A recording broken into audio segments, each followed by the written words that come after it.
Hi class. Hi class, it's time for some notes on your homework 7.6. Towards the end of the textbook is where you'll find this information. As you can see, I'm coming to you from my house. I'm trying to vary the location so you don't get bored looking just a white background behind me. 7.6. First question. What great reformer experienced some grave doubts about his faith? And we all experienced doubts. The greatest people in the scriptures that we hold up as great people of the faith, in their honest moments, they all have expressed times when they've doubted, when it seems like God was distant, when God's face was hidden from them, when it felt like God's presence had been removed. And they all go through those valleys, those dark night of the soul, I think one writer from the Middle Ages called it. And so even the greatest, strongest people that we look up to as being pillars of the faith, they have struggled with doubts and with fears as well. And so, this great reformer that's mentioned in your textbook is Martin Luther. And 10 years after he posted those 95 theses on the church door in Wittenberg, there was a time that he went through a great time of doubt and questioning of himself. But as he went through that time of doubt, he kept coming back to the scriptures and said, this is what we have to hold on to. We can't rely upon our feelings. We can't rely upon our emotions because they shift and change. And this is what Martin Luther said.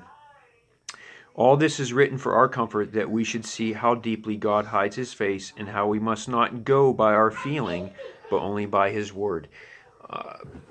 We can't control, many times we can't control our feelings and our emotions, but we have to keep coming back to something that is solid and something that we can build on, which is God's word and the promises that we find in God's word. So Martin Luther is the answer to number one. Then I ask, what does the textbook suggest we do when we face doubts? Well, we need to be like the one man when Jesus came down from the Mount of Transfiguration, and the disciples were having trouble healing his son, and the man brings his son over to Jesus, and Jesus said, if you believe, and the man goes, I do believe, help mine unbelief. We need to, what Tony Evans says, drag our doubts and our fears to Jesus.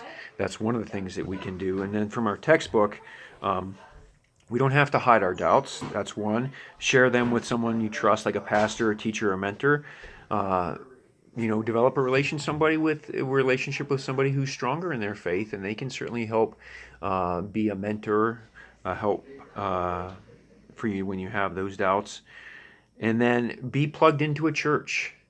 You know, we are not meant to be Lone Ranger Christians. We are meant to be plugged into a local body of believers and to be consistent. And Lord willing, this time will end and they'll open things back up so we can gather together in groups larger than 3 or 4 or 10 or whatever the limit is that they have on it. And when the church door is open, get back and be a part of your local body, because it's within the context of the body, when it's in the inside of the church family, the church itself, where your steadiest growth, where your greatest growth will happen with other people. We are not meant to be individual members, Lone Ranger Christians, but we are to be active and actively involved and part of a body.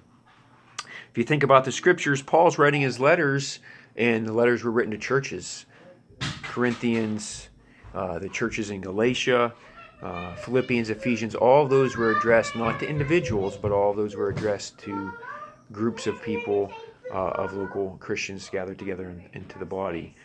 So that's the answer to number 3. In what context does the steadiest Christian growth occur? It occurs within the context of the local church, of a local family of believers, body of believers. So get plugged back in. Even now, while we're separated, do your best to be involved with your youth group and with other people from your church. That, within that context, is where your greatest growth will occur. It certainly happened that for me in the context of the college age group at Lyona Bible Church back in the 90s.